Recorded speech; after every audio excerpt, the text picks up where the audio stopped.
Welcome everybody to Contain Convos, episode 4.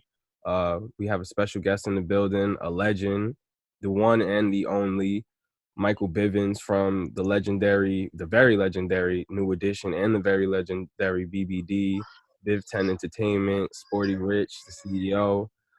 We have Michael Bivins, y'all. Welcome. Thank you for having me, E. Thank you for having me. No, I see you doing big things, man. You got me to Zoom while I was off Zooming. So I'm in the Zoom room now. Absolutely. I had to make sure that we got you. I wanted to really talk to you and get into it. Like I've been, watching, just doing research myself about New Edition, BBD, and yourself alone. And like, I was like, nah, I gotta have Biv. Like there's a couple of great things that you did and you're a part of that I think a lot of people don't know or just overlook or whatever the case. But I definitely want to talk to you so I can highlight that and really ask you some dope questions and get in tune with it, man. Okay, let's shoot, baby. For sure. So, of course, let's start at the beginning. New Edition and BBD. Did you, as a kid, because you guys were super young, what was like as a kid? People always tell us, what you want to be when you grow up. So, did you ever think that this would be it, or what was your goal for your life when you were before that all of that happened? Well, New Edition met in the gym, so we was playing ball, and that's what we did in the projects where we came from, and then we started getting inspired with other groups when we went to the talent show. There was talent shows in Roxbury, so we would see that up at the club on Sundays, and we thought that was fly because that was a way to get money and get girls. So we just formed a group just for that purpose, just to get money and girls. Right. And it was probably the smartest thing we could have done because what was popping in our projects and the opportunities that was in front of us was small. So to create something so young and to be so focused and to do it on our own was just letting us know that all of the kids in the projects, we was absorbing some type of hustle and some type of you could make it, you could do it, we could do it by ourselves. We were representing the mentality of the older guys in the projects, and man, New Edition became a blessing. It took us all the way around the world, man. Like that one song, Candy Girl, you know what I mean? Yeah. It shook the world, man. It didn't just shake Boston. It shook everywhere, man. And when you get a monster like that coming out the gate, you could stay around if you follow up. If you follow up with more hits, you on a highway by yourself. Absolutely. So being super young like that and successful, like when was that moment where it like hit, like I'm Michael Bivins, like I'm the BBD New Edition, like when did that hit as a kid? Maybe when we got on our first plane ride. We went to New York City and we performed at the Copacabana in front of all of these heavyweights, and we thought that was fly because it was a prestigious type spot, and Right. it was nothing but money in the room. But that didn't matter to us. We just knew that we was going there to rip it, and that's what we did. We flew to New York to rip it, and man, it put the buzz on us because a lot of adults went to radio and newspapers and press and raved about how tight our choreography was, and we looked like we had a bright future, Very dope. So what was like one of the first tours that you guys were on? What was the first tour, and like what were the other acts on that tour?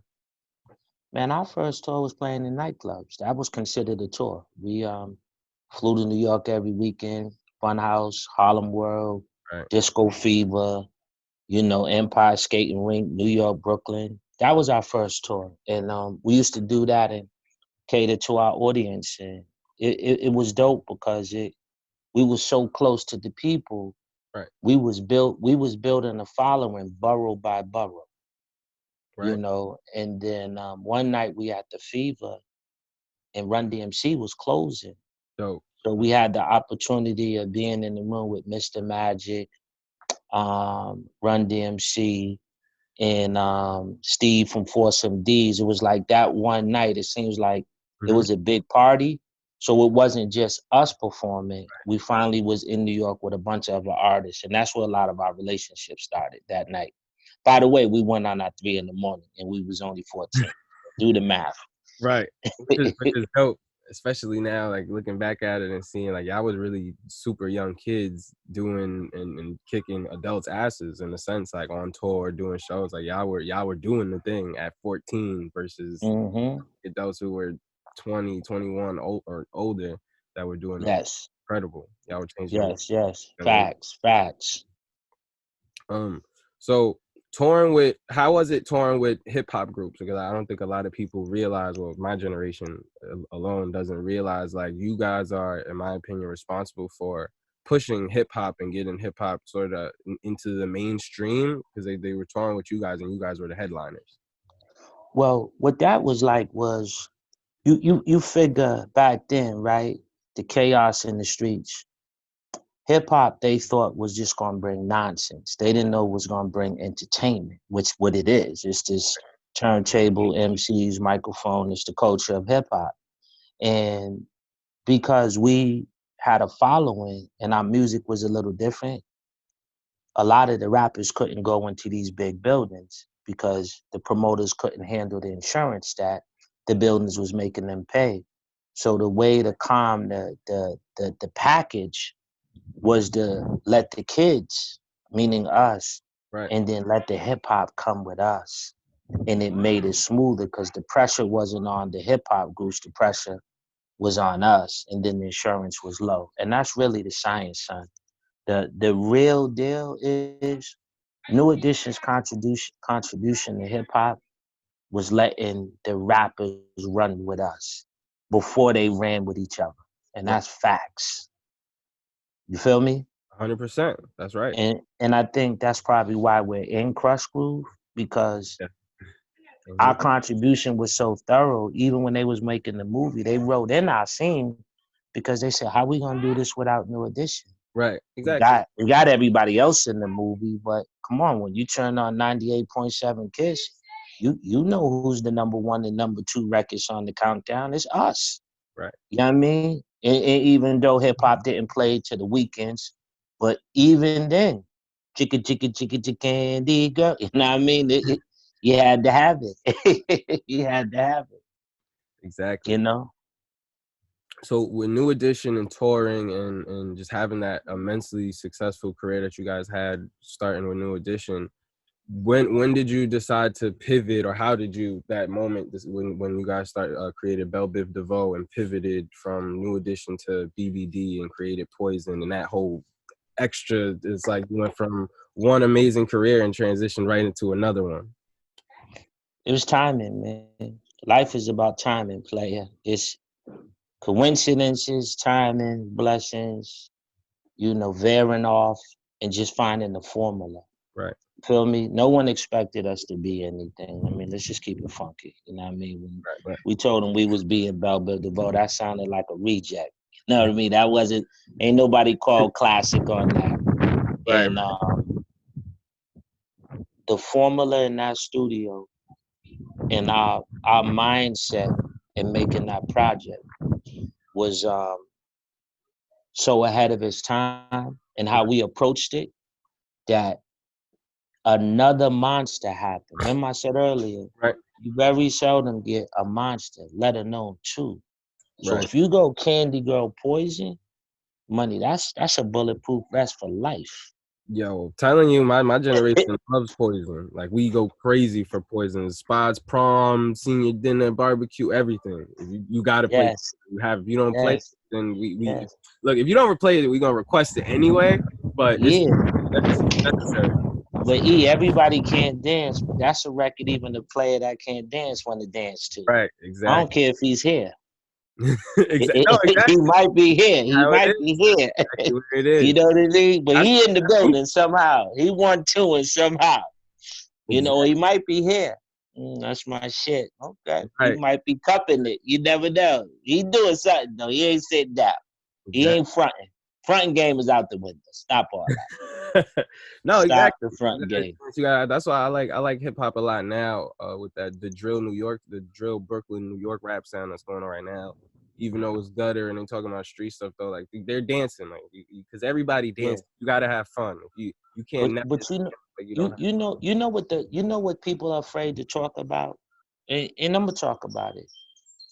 I don't think the rappers from back in the day want to touch this young conversation? Mm-hmm. Because they might get looked at like they're hating, or they don't understand, or your time has passed. Right. But the real deal is this. If you look at what hip hop is supposed to mean, right? Mm-hmm. It's supposed to be rap, break dancing, you know Right. what I'm saying, MCing, whatever those different layers of it, Right. right? Well, instead of trying to figure out what version of this hip hop that we're living Right. in, Right. why don't you just add another name to it? Right. And stop trying to compare it to a genre, or not a genre, a era that might not repeat itself, but we might find another young kid who could flow like a real MC from back in the day. But that ain't the record that they making right now. They Right. making a record to get you to the chorus. Whereas back in the day, a producer had to tell the MC, yo, man, when you gonna get out these bars? We got Right. we gotta Right. get to the Exactly. chorus, Switch it. right? Right. It's switch. Right. So the new rapper, he's out of that verse so quick because he's saying, yo, this is my record. Right. I'm Exactly. getting you to my chorus. This is what I want you to say. And I want you to dance with it. So I said that to say, it ain't really how you say it. Matter of fact, it ain't really what you say, it's how you say it. Right. In that way, you're not offending old or young. And because I'm coming from a different era, and because I'm on both sides, I do ballads, I do hip hop, I understand young, I was an executive, so you have to adapt. I ain't afraid of the fucking subject. It don't scare me. Right. Because I understand that landmine that some people don't want to touch, but you got to touch it. Mm-hmm. But more importantly, you got to respect it. And I think that's where people, because at the end of the day, it's art. You know what I'm saying? Like at the end of the day, it's somebody's creativity. It's an art form. So how do you criticize or critique and tell somebody, hey, that song or that drawing or that whatever you did was whack? You kind of can't do that. It's somebody's art, it's somebody's creativity. You might not like it, I might not like it, or whoever might not like it, but it's out there for somebody. Everything Right. that's made is for somebody. There's some audience somewhere that likes it, wants to hear Right. it. And even me and Dougie were talking about it too. And it's like, I feel that even maybe hip hop should, like you said, call it another name. I feel like the club should be almost like a genre or a subset category of hip hop music in general, because most of the songs, a lot of songs we make, yeah, they are those club bangers. It's club tracks that you're gonna hear in the song, in the spot. Black Youngster made that Booty song. He didn't make it for me to sit home and listen to it like I'm listening to J. Cole. He made it so when I'm in the club, I could dance and I could party. I could pop bottles. I could buy bottles. That's what he made it for. And, To make it for that. and I'm going to keep it 100. I don't even judge the record. I judge the stage show. So I'm not impressed with streams. Mm-hmm. I'm not impressed with a fad. I'm impressed with money. Can you come on stage after that smoke? Mm-hmm. And can you leave smoke? If you ain't smoking money, then you a halfway artist. So stop. Stop making people come to hear this one record and you sound like you ain't spent a day in your life rehearsing your own joint, to the point where your vocal track is your performance, because you so out of breath, you don't even know how to rap and do your own chorus. But because we already know you can't do the chorus because it's a computer chorus. So we're going to give you a pass. But Right. we from the era of, if you could rock live, you gonna get a majority of the old school. Easy. Right. Because that's how we survive. We survive when we get on that plane and get on that stage. That's how we survive. And that's what we take pride in. And that's it for me. If you doing that, then you can make, you know what I'm saying, Baby Shark. I don't care. Do whatever you do. Right. You Right. know what I'm saying? Just give me something, money. Let me see you For put in sure. work and put some pride into your product. And please give the people their money's worth. Yeah, that's what I feel like. A lot of artists now, that's the one thing that disappoints me a little bit, especially with some of the artists I like the stage performance. When you go live, it's like you gotta have that, and it could be by default because I come from watching D and Run on stage performing with Jay, and like I got to see a real live show. Like the energy that Run brings every time, even till this day, is I've never seen anyone in a part of my generation of hip hop do that. I just Right, haven't seen it. And right. Real talk. it's needed, because then you spend all this money to go to a tour or a festival or whatever, and I got somebody walking back and forth across the stage, not even looking at me, and it's like, what I come here for? Like, I came here Yeah. to see a whole thing. I came here to But see a production. but let me tell you something. 5 kids from Boston had to follow that smoke every night on tour. Imagine that pressure. Right. Boom, ga, ga, ga, ga, ga, ga, ga, boom, ga, ga. Imagine that pressure, youngin'. And guess what? It wasn't even pressure. You know why? Because once we hit the stage, it was a whole nother style. Right. Right. Even they stood over on the side of the stage and sung because it didn't feel like it was a battle. It Right. just felt like all the way hip hop and all the way Jackson 5 Temptation. It was just like apples and oranges, and nobody left. You feel me? Yep. That's smoke. So imagine that 15-year-olds going on stage after that smoke. That's a hell of a amount of smoke, son. That's a lot of Nah, smoke. it is. I guess That's a lot of smoke. Whose house? No, yo, hold up. Our pictures on that flyer too. Hold up, bro. That's real Imagine funny. that smoke. You know, like damn, Right. that's smoke. That's smoke. Yes, sir.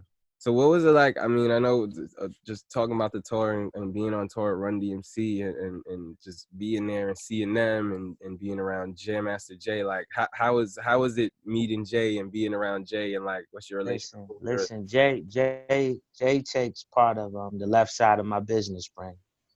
Jay put me on game. Okay, he takes sole credit for molding and shaping my business. Period. Nobody, no lawyer, no nobody. The things he used to talk to me about after the show, because I would hang in Jay's room, Right. because Jay would be in his room. He Mm-hmm. would carry his own turntables, and I would go in his room, and we would sit in there and we would talk. Jam Master Jay brought me to Southside and Hollis. He picked me up to go take me to get a haircut because he knew I liked it a crispy line. He's how I got to Queens. I was on Something Boulevard running with Jay. I was over there Jamaica Ave running with Jay. He was taking me all through the borough. And the thing about it is that I saw so much in him, in me, and he saw so much of me in him that what he brought to Run, indeed, I think I brought to New Edition. 100%. I think that's how I think whatever that was, I think I did the same thing. You know, we were connected to a different block and we was given a different source of information, Right. but we was also in the back. And that's a powerful seat to be comfortable in and to understand your position. Mm-hmm. You feel me? Yeah, because I mean, So that's what I love so much about it. And as I got older, I got a chance to speak to Run and be with D and balance out the relationship. right, right, 100%. And your pops, you know what I mean? So all of us saw each other. They always stayed dripped in the 3 stripes, and we wore 3 stripes on stage, but they were a little bit more known for it because of the sneaker and the endorsement. But Boston is with Detroit Adidas's 2 biggest markets. I was about to get to that too. I was about to ask you to talk about your love for Adidas, because I know you're a huge Adidas fan. I like 3 stripes, but I'm a Nike head too, man. I like Adidas. You know, they don't spend enough money in my city though. I You would know, agree. I don't know if they abandon us, and I think it's bad because there's so many Adidas sneakers. I mean, Boston takes pride money, like right, right, Adidas, 3 stripes, 3 fingers, like yo, right. Top even artists, 10. Run know that. You Mm-hmm. ask Run, yo, what's up with Boston? They love us up there. D know that. Mm-hmm. Eric see it, you know, but they don't spend enough money. For the money and the sneakers that they drop off in the hood, they could do more, hell of a lot more. I definitely And agree. and as a sneaker brand, they should be embarrassed to not have programs, tournaments, or Mm-hmm. things in the hood. Mm-hmm. Now, what they do at the Boston Marathon, that's different. Mm-hmm.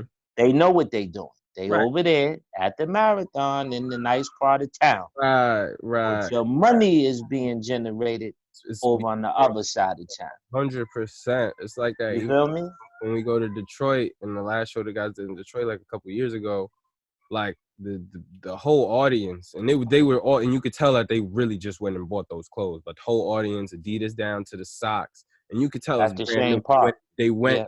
and bought that. Like they went Yeah, at got same that just park. for that Yeah. occasion. So how much money did Adidas make?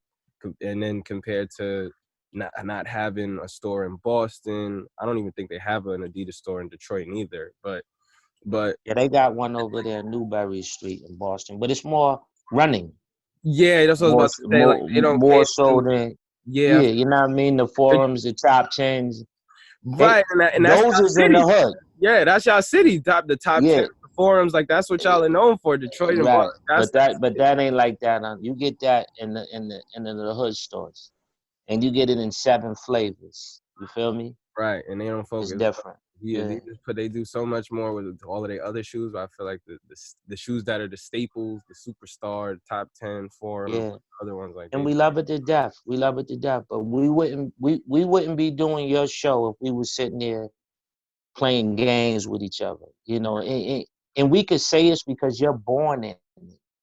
Right, I lived in it. So we have the right to talk about right, 100%, it. Right? right. 100%. Um, Absolutely.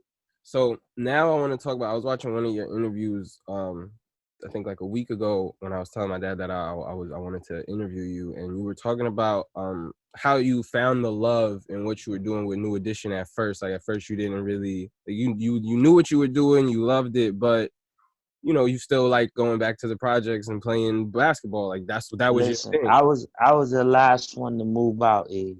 I didn't want to go. I didn't get it. I didn't feel no stardom. Mm-hmm. You know, I didn't feel like, oh, we're popular in the projects and cats gonna run up on us. Right. Like, I never thought no one in the projects really looked at me like I was really in the group because they looked at me like a ball player. Right. So I never felt that, you know, oh snap, that's Mike from New Edition. They didn't Right. say that. They was like, yo, that's Mike Biv from over there at 32 to 10. So I still maintained. So I didn't feel it. And when we used to travel, right? I used to be like, damn, when we going home? Like, Right. come on. Like, I got it. I knew the stage, the girls, the tour buses, $100 in our pocket. Like I understood per diem, Right. but nothing felt better than tearing somebody's butt up in the park. Like to me, Right. that shit was ill because you get to embarrass a nigga. He got his girl over there. You like, yeah.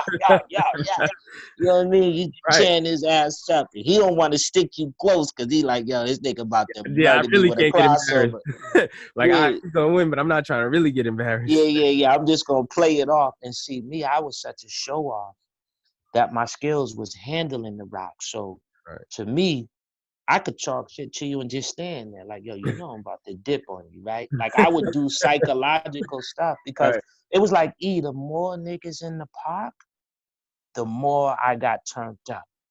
Like Right. I loved it when it was like super packed and the music. Some people choke with that pressure. Right. I thrived in it Right. because I knew if I rocked that ball like a yo-yo, I'm gonna be intimidating my defender just because he know what's gonna happen. And then sometimes I might not do nothing but just make an alley oop and get out the play. Right. But I just like the mindset of yo, money is me and you and Totally. all of them. Yeah, I'm about to burn you. So I felt more confident when I was on the court than I was on stage. Just to keep it real, I thought those guys was better than me at what they were doing, and I respected that. And I'm just happy I had that type of team I was affiliated with. But they knew where my heart was. It was home. But they knew while I was on the road, I would find my role, which I did after so many years. Awesome. That's amazing.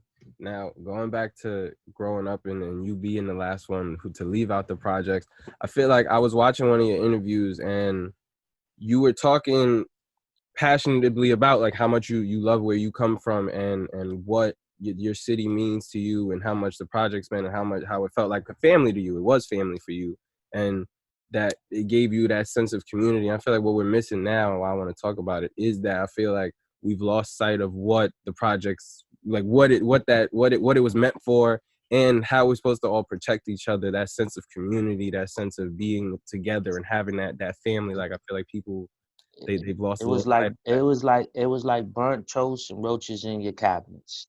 Okay, it helped you shift. You knew when you went in the kitchen at a certain time, when you turned the lights on, all hell was gonna break loose. You prepared yourself Right, for the reunion of roaches. Okay, that was gonna happen. But also, a birthday party was spent with the whole project. right, You know, it's in front of the building. Everyone's welcome. It wasn't segregated like, yo, well, we're only gonna invite 10. No, burgers is going, hamburgers is going, right, people are dancing, hopscotch is going, jump rope is going, people are playing kickball, basketball was going. So where you thought you had to go downtown and rent a spot, you could just go right outside and get it popping. hmm You didn't put it this way. When niggas was broke, we didn't know we was broke because we was living life. right, You feel me? right, And to me, playing ball, I was a little popular. So I would go to the party a little bit later just because that's what, you right. kind of slide in, you know Yeah, what I you mean? go Like, there, you yeah, slide. yeah, you do that. You come through the rear and the music's going and you got your fresh cut and your clean t-shirt that you done wore 3 times this week because mom only had 3 pair of jeans, a Right, few shirts. You rotate, right? right. But it felt good because going home to shower to go to the party was our version of going home to shower to go to the club. You got dressed to just be right there. Mm-hmm. You feel what I'm saying? And people took pride. Like, yo, what time's the party? Yo, I'm gonna go get dressed.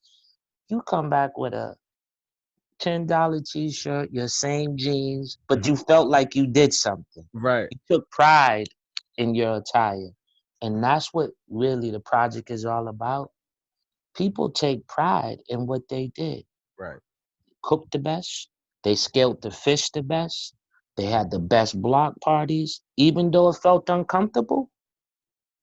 But it also made you stay sharp and aware so you never got loose. Mm-hmm. You understood at any time something can pop. Right, And that's what it was all about. It's like an animal in the jungle. You got to stay alert. And if you take that mentality with you through life, then you know when it's starting to get funky, you know what to do. Exit, stage left. I'm out of here, money. Something don't feel right. This right. feel like, yo, I could feel it. Uh-huh. You move. And those is instincts, man, that are golden. You feel me? No, And 100%. you take that with you, man. Those are life jewels. No matter if you in that era of life Right, or you about that life, you could still be a lawyer and still be smart because you came from that environment. You ain't got to go tote no gun and go to jail. You still got that mentality over in your Fortune 500.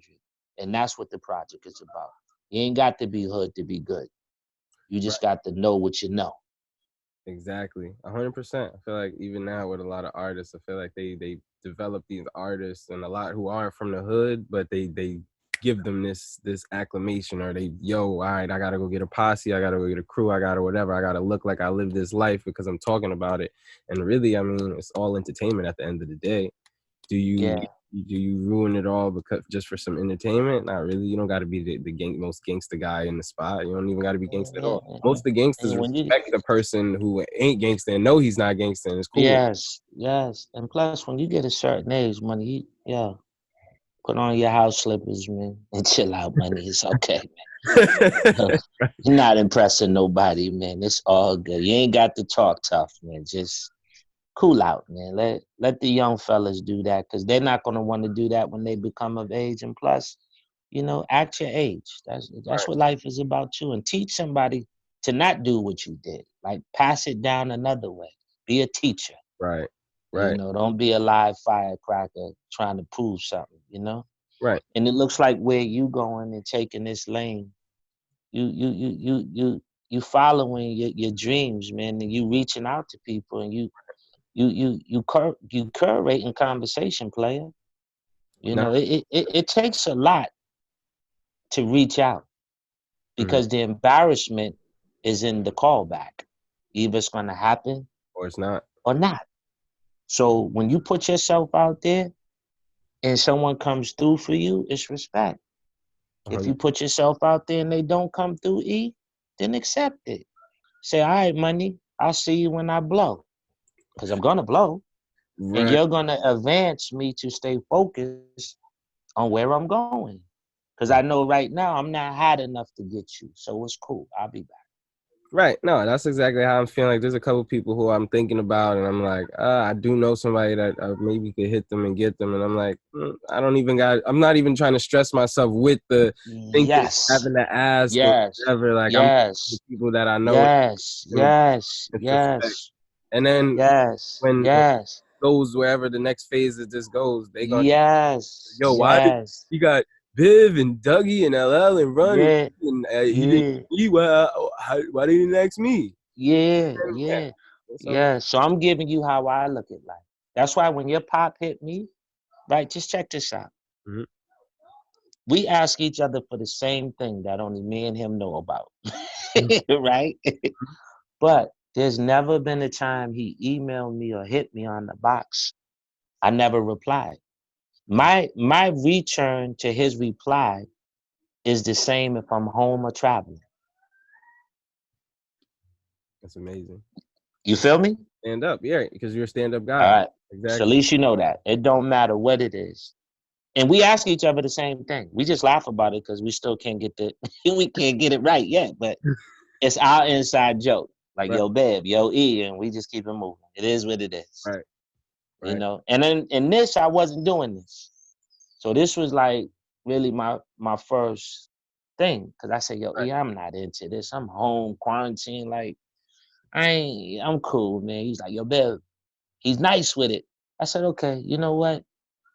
I like people that jump off the roof because I jumped off the roof. Right, So I said, you know what? I'm gonna get myself together for right. the interview because I like people that ground up because that's basically who I am. So you was kind of like, my first Zoom in doing all of this type stuff. Well, this So is dope. I thank didn't even you for know that. having me.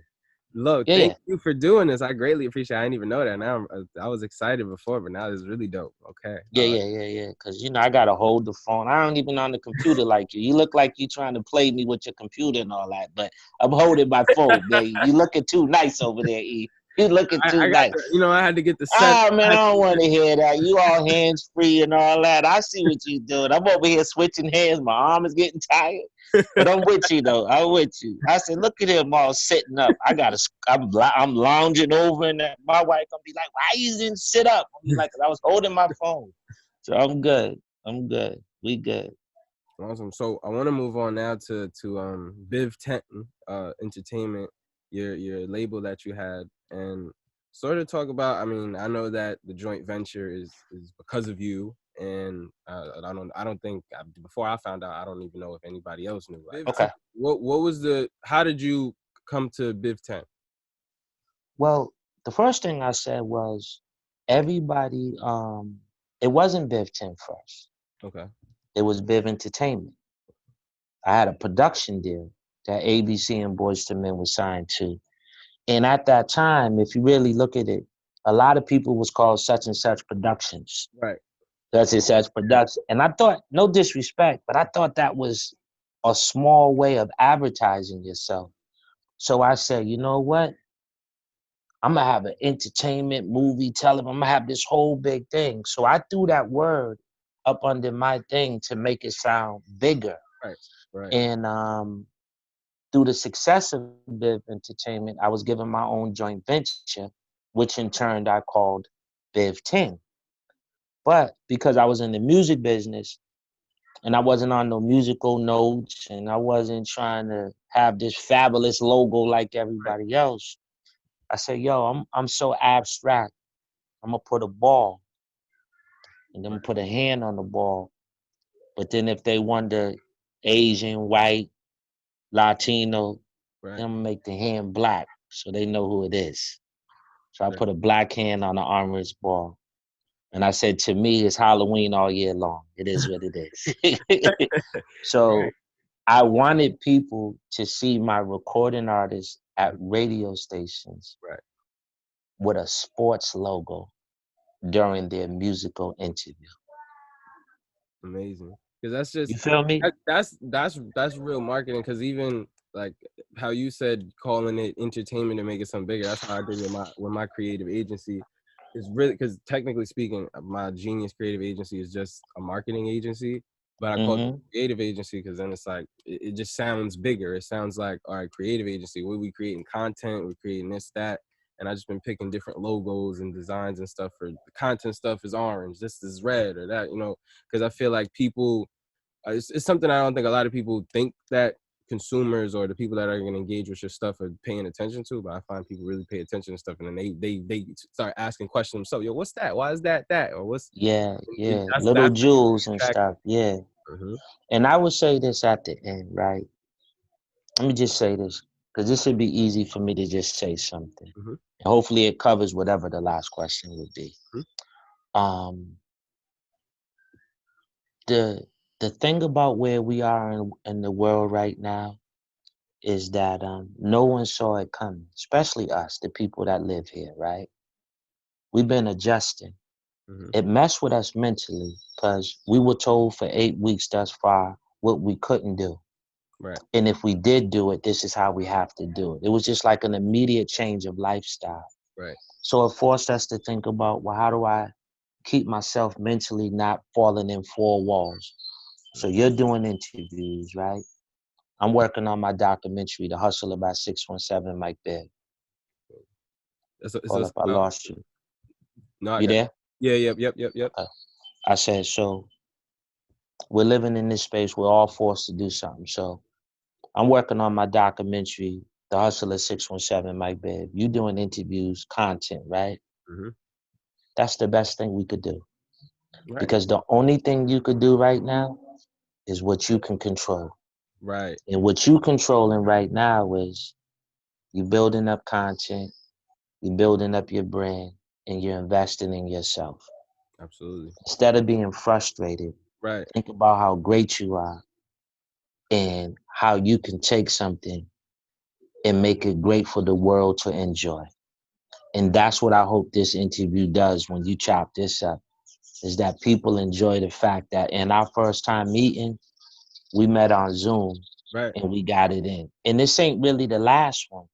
This right, is just a little something for now, mm-hmm, because I feel like we could go at it again. And yeah, hopefully when you definitely, go back around, come holler at me again, because I want you to come and talk about my documentary for so sure, that you can break down to your audience what you saw in footage, a la like someone sending somebody something to yeah. critique or editor. And that would mean a lot to me for you to tell me what you think of the story that I'm putting together from your point of view. No, absolutely. I would love that. I would absolutely love that. And I appreciate you even thinking that way of me. And I greatly appreciate it. All Greatly. right, man. You hold your head up, E. Yep. All right. Let Thank me you, man. run. Yep. Thank you, man. I'm here. Remember, I'm just a button away. And shout to the Biv Fam Foundation, this foundation that keeps me living. My wife, Tisha, my Savannah, my Charlotte, my Starlings, and I do it all for them, man. This is the Biv Fam, and I hope you enjoyed yourself. Absolutely. Little E and Mike Biv. It is what it Better. is. Peace. Peace.